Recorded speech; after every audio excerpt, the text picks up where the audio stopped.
Despite everything written about Jimi Hendrix since his death, vital questions remain unanswered. The joker to the thief. There's far too much confusion, and I can't. Since 1970, declassified government documents, new witness statements and pathological evidence have revealed a much clearer picture. It is now clear that Hendrix was not only aware that his life was in danger, but that he had deep, strong premonitions of his own death. Know what any of this is really worth. He looked me square in the eyes and said, "I won't be here." And I said, "What do you mean won't be here?" He says, "It's because I won't be in my body, I'll be dead." Out of the blue, he said to the reporter, "I doubt I'll live to be 28 years old."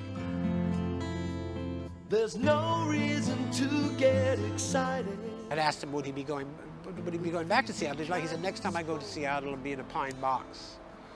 There are many here among us now. And now, with the examination of declassified FBI documents from the 60s, it appears that Hendrix's death may be far more sinister, a political assassination. The 1960s saw a sea change in American politics and culture. The anti-Vietnam demonstrations and the rise of the Black Power movement caused rioting in the streets. A new youth culture emerged in both the black and white communities.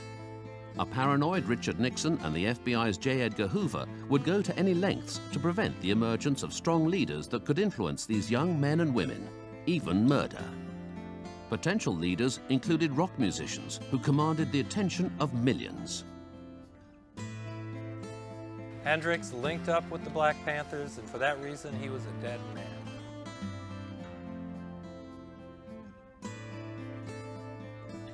Two people are central to the Hendrix story. One is his manager, Mike Jeffrey. Mike Jeffries was a very strange, slightly shady character that sort of existed on the managerial sort of aspect of rock music. Always walked around in dark glasses with a kind of off-the-shoulder camel hair coat and things, you know, and looked a bit like a kind of caricature mafia. Spoke in a whisper.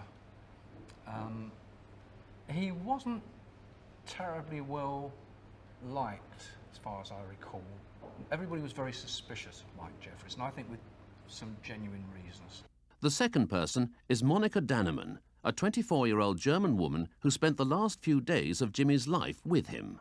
Monica was a kind of like ex-ice skating star that was sort of show business character, you know, and she wanted to get her foot in the door, I think, of celebrity rockdom, and Jimmy was a great entrance. Monica's memories of the day before Jimmy died were dim, but she remembered going to Ronnie Scott's club so Jimmy could jam with Eric Burdon and his new band, War.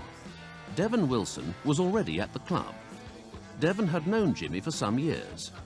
Devon had come up the hard way, a prostitute on the streets of New York at 15, and now a muse to various rock stars, including Mick Jagger and Jimmy. Jimmy's sexual appetite was enormous, and Devon would organize his diary, recording sessions, drugs, and women. Devon was bisexual and did not give up her female lovers for Jimmy. In fact, she would organize the threesomes Jimmy loved. Jimmy probably loved Devon. It was said that Devon could score dope for Jimmy anywhere in the world. It was Chas Chandler, bass player in The Animals, who discovered the unknown and penniless Jimi Hendrix playing at the Café Wah in New York. Acting on a hunch and his musical knowledge, he sold his guitars and borrowed money to bring Hendrix to London.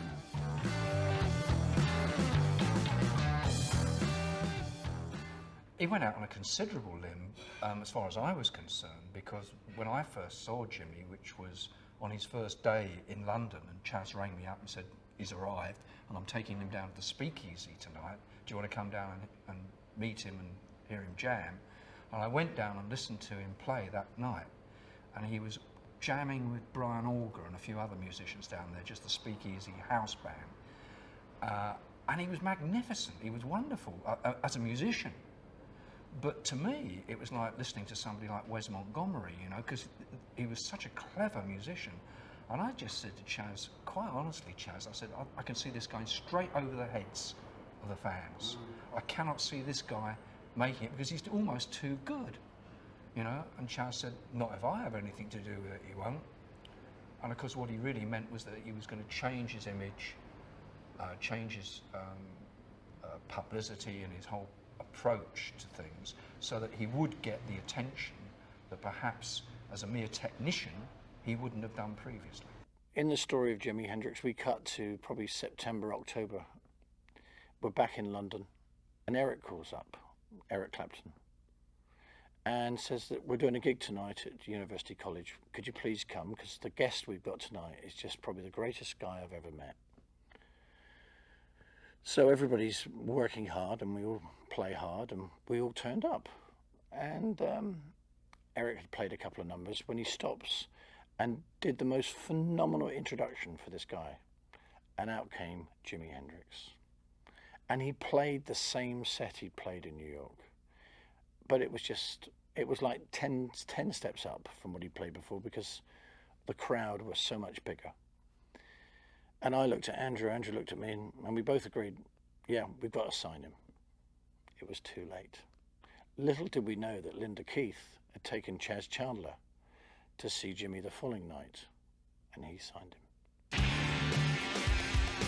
One of the first times he had a chance to play for the English audience was with the Cream, and the Cream were just getting started out. Of course, Eric Clapton on lead guitar, and nobody had ever jammed with him before. I mean, it was just like, who is Jimi Hendrix, and why does he want to jam with us? But sure enough, he talked his way into meeting Jack Bruce at a pub close by, and said, you know, hey, I'd like to jam with you. I'm Jimi Hendrix. I'm over here from America, and he came up on stage, played 2 songs with the Cream, 2 blues songs that he updated with this driving electric sound, and Clapton was blown away, according to Jack Bruce. He said that nobody had ever done this before, and here comes Jimi Hendrix coming along, setting up the great electric blues guitar players of that time, like Jeff Beck and Pete Townsend, who were kind of, I guess, a little bit scared of, who's this guy that can play circles around us?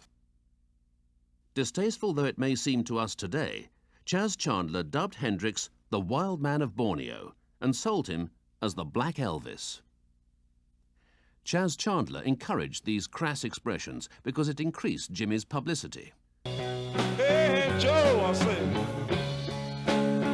I heard you shot your woman down, you shot her down now. Within weeks, Hey Joe shot into the British top 10, to be followed by the hugely well-received debut album Are You Experienced, which was kept off the top of the charts only by Sgt. Pepper's Lonely Hearts Club Band. Yes, I did, I shot her. You know, I caught her mess around town. In the summer of 1967, Jimmy played the Monterey International Pop Festival and stole the show. Overnight, he became a superstar on both sides of the Atlantic. His appeal to the kids no doubt strengthened by this coruscating review of Are You Experienced, which appeared in the New York Times. The album cover reinforces the degeneracy theme, with the 3 sneering out from beneath their bouffant hairdos, looking like surreal hermaphrodites. The disc itself is a nightmare show with lust and misery. The explosion, I think, was caused by the war in Vietnam, the rebellion against it. He differed from the top acts at that time. And I mean, his sound was so different than the Beatles or the Rolling Stones or something like that. And plus, I think being an African-American in both the American audience and the English audience was a plus in his favor. I mean, there weren't any African-American guitar players at that time playing rock and roll to a white audience and getting the respect and appreciation that he did, you know? Acts like Jimi Hendrix were so different that the kids were yearning for something different, and when he came on the scene, he just exploded. I mean, everybody went crazy. I went crazy. It was so new and different. I saw him live so many times. He was so magnetic on stage. I mean, he just controlled the audience, and it was an exciting time. I mean, a lot of bands, you know, who broke at that particular time with Hendrix. I mean, it was just a whole different scene. What happened next became a rocket ride of more success, more and more sex, and huge amounts of drugs and rock and roll. After returning from Ronnie Scott's club on the day before he died, Jimmy, Monica and Devon got together. Monica says Jimmy spoke to them of many things: astrology, cosmology, art, music, religion, and voodoo symbols. Together they sketched out artwork designs for the next album cover. Jimmy also warned Monica off drugs and told her to beware of those who might want to harm her because she was with him. Jimmy emphasized over and over, "You must remember what I am telling you." Monica told the inquest that Devon left and she and Jimmy went to bed. This is the first of many inconsistencies in Monica Danneman's story, although the inquest into Jimmy's death believed her. Over 20 years later, Kathy Etchingham, a longtime girlfriend of Hendrix, and archivist Steve Roby re-examined all of Monica's testimony and found glaringly irreconcilable differences. Kathy discovered that Hendrix had been with friend and producer Alan Douglas. Hendrix had begged Douglas to take over his management. Michael Jeffrey, he said, was stealing vast amounts of money from him and stultifying his creativity.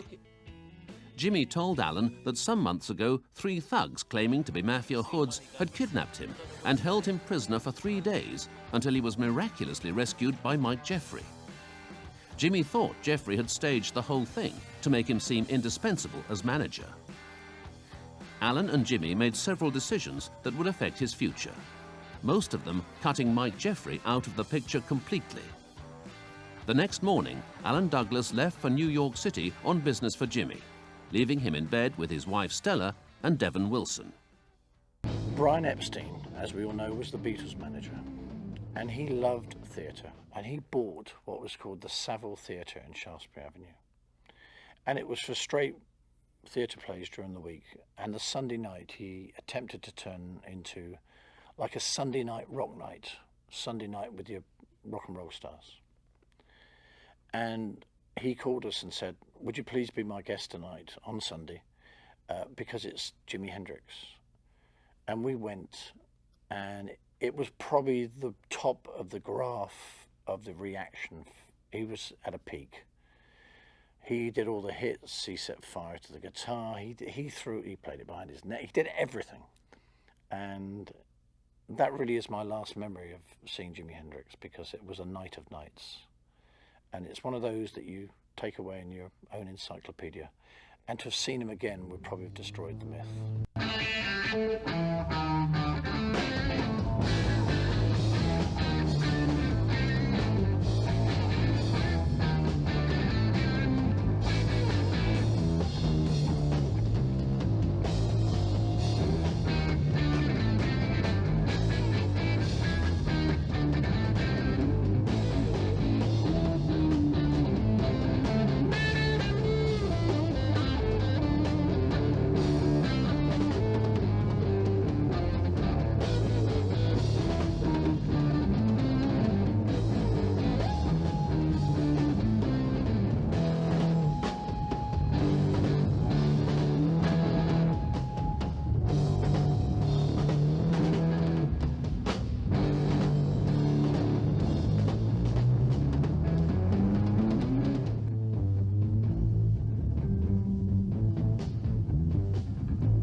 Axis Boulder's Love was Hendrix's next album, and it sold prodigiously, pleasing immensely his fans worldwide. Melodies in there, and of course, you know, the great, almost kind of became the song of the hippies that back then. If 6 was 9, you know. For many of Jimmy's fans, Axis Boulder's Love was Jimmy's last great rock and roll album, and it marked the end of an era of Hendrix, the black rocker, and started a new era with Jimmy's music becoming more spiritual and in many ways not commercially viable. Axis Boulder's Love had a great variety of songs on it. I mean, you'd have a bit of R&B going to jazz influences by Mose Allison, and of course the occasional freak out song coming in here and there. And then there were some beautiful melodies. Well, even while he was alive, there was no corporate interest in having Jimmy be anything more than sex, drugs, and rock and roll. Hendrix started to realize that, well, it's not so much the quick AM pop tunes that interest him anymore, and he didn't really care where his music was going chart-wise. It was more trying to reach people's souls and give them some sort of direction and information in the music that he was more interested in.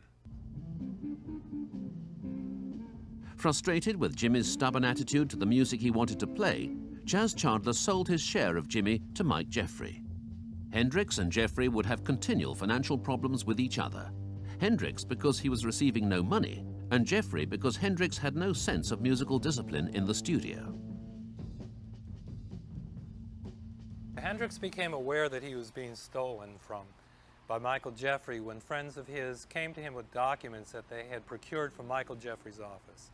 And the documents showed that he had been stealing $40,000 from gigs, and at the time Jimi Hendrix was making $50,000, so he was stealing 4/5 of the money. He needed somebody to tell him the truth, because he was in that situation recording-wise again, where he went into a studio for like about 3 months, you know, out of his head, wasted the recording time a lot of the time, spent huge amounts of money, and out of it would come a rambling kind of dissertation of music that he quite liked. But what it didn't have was that discipline that Are You experienced and Purple Haze and all those early albums, Electric Ladyland had, that Chas gave to that kind of music. You know, Chas would sit in the studio and say, right, go away, play, because Jimmy played quite loosely in the studio. Now financial problems would haunt Hendrix to the grave.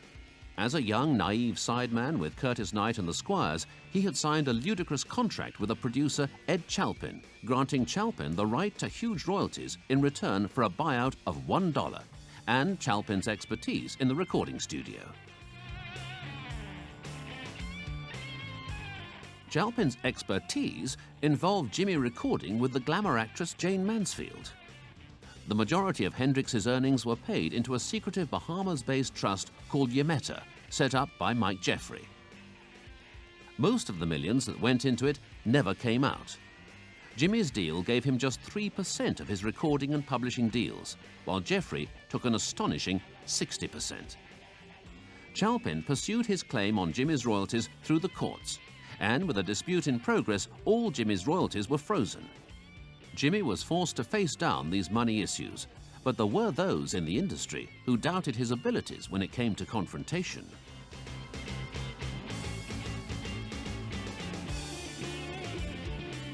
He was quite an introverted man. He was in some ways a rather weak man. He was very lovable, very likable, but he was weak. He was the kind of guy who couldn't say no. Jimmy was a massively talented musician whose whole being really went into the guitar and into his music and into his work, and he got out whatever he could by communicating through his song lyrics and things, his feelings and some of his inner desires. But he became incredibly mixed up too, even in those areas. I mean, he really couldn't tell the difference between fact and fantasy a lot of the time.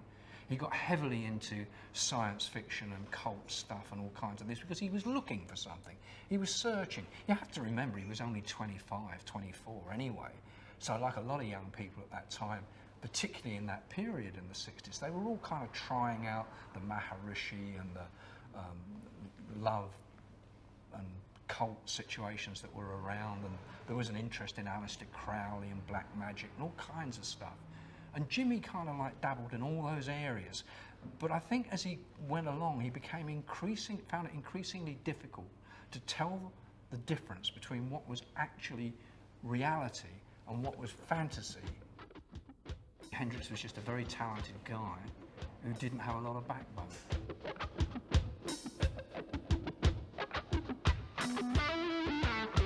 According to Monica Danneman's testimony to the inquest, Jimmy's last day on Earth was spent with just the two of them walking, talking and shopping. They attended a party together and were home by 1 a.m. She made Jimmy a tuna fish sandwich and they shared a bottle of white wine. They undressed and went quietly and peacefully to bed. Once again, Kathy Etchingham and Steve Roby found that the truth was somewhat different. September 17th, 1970. Jimmy was doing some marketing at Kensington Market and was going to stop by his hotel room at the Cumberland Hotel to pick up some of his messages. On the way to the Cumberland Hotel, Jimmy was stopped in traffic, and he looked over to the side, and there was two young, lovely ladies that were catching his attention, and invited him to come back later to their apartment to serve him some dinner. They showed up with Monica. They had some dinner. They rolled him fresh joints, just pampered him intensely, poured him wine. He felt like a king. All this time, though, Monica was growing more jealous by the minute.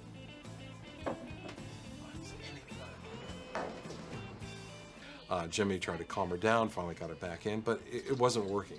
These two young ladies were obviously capturing his attention, and Monica wasn't having it. She finally got up, walked out. Jimmy apologized like the gentleman he was. He had this party to attend to by himself, mind you. He didn't invite Monica along, and went to this party at about 1 in the morning. About a half hour after he'd been there, Monica was at the door. Jimmy! Can I see Jimmy? Can Jimmy come out? And Jimmy was just embarrassed by her still. I mean, this argument obviously had lingered. Jimmy tried to get some of the people at the party to send her away. I'm busy. I'm having a good time. Go away, Monica. But it wasn't working. Finally, about after an hour and a half or 2 hours later, she finally convinced Jimmy to leave this party. And this was about 3 in the morning. Some people say that Jimmy would probably want to go back to his hotel room at the Cumberland, but his black and white Strat, one of his favorite guitars, was at Monica's flat there, so he returned with her. In 1968, Jimmy moved to New York to record his next album, to be titled Electric Ladyland, with Mike Jeffrey, as usual, complaining about the soaring studio costs. Devon Wilson was organizing the availability of two of Jimmy's greatest needs, groupies and drugs. Jimmy would often come home to find a room full of naked young women.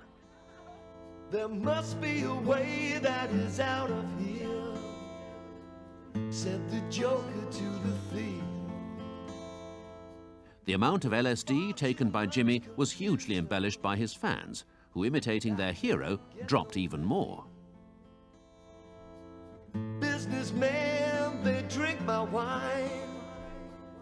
Plowmen, they dig my earth. People would often drop LSD into Jimmy's drink, assuming that he would want to get high. People said Jimmy shot LSD into his temple, the side of his head, to achieve a more vivid trip. And how Jimmy loved to trip.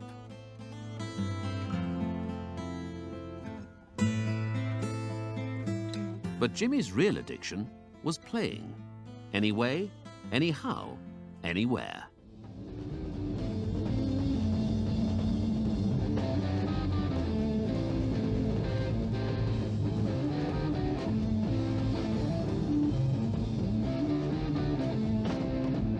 Later in 1968, Jimmy moved to Los Angeles and became a regular at the Whiskey A Go-Go.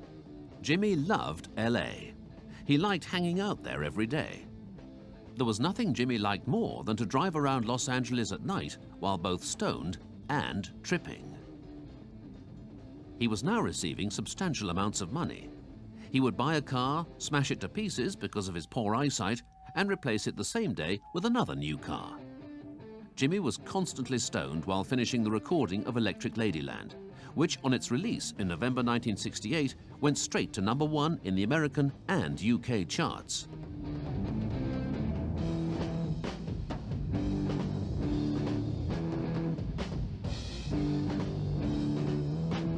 It was at this point that Jimmy first became aware that amongst his followers were members of the Black Panther Party. Hendrix's link to the Black Panthers would prove to be a major factor in how his future was shaped. Jimmy said, "They come to concerts and I sort of feel them there. It's not a physical thing, but a mental ray. It's a spiritual thing." On the issue of Black Power, Hendrix started to make some ill-advised statements to magazines and newspapers. Well, I think Jimi Hendrix was on safe ground as long as he was apolitical. And he really didn't have much interest in all of this until the Black Panthers came along and worked on his sense of compunction. And therefore, he made statements in the teen press about the Black Panthers going to Washington and actually killing people and so forth. And he said it sounded like war, but that's what we have to have. We need war. Well, you talk that way, they take notice in Washington, D.C.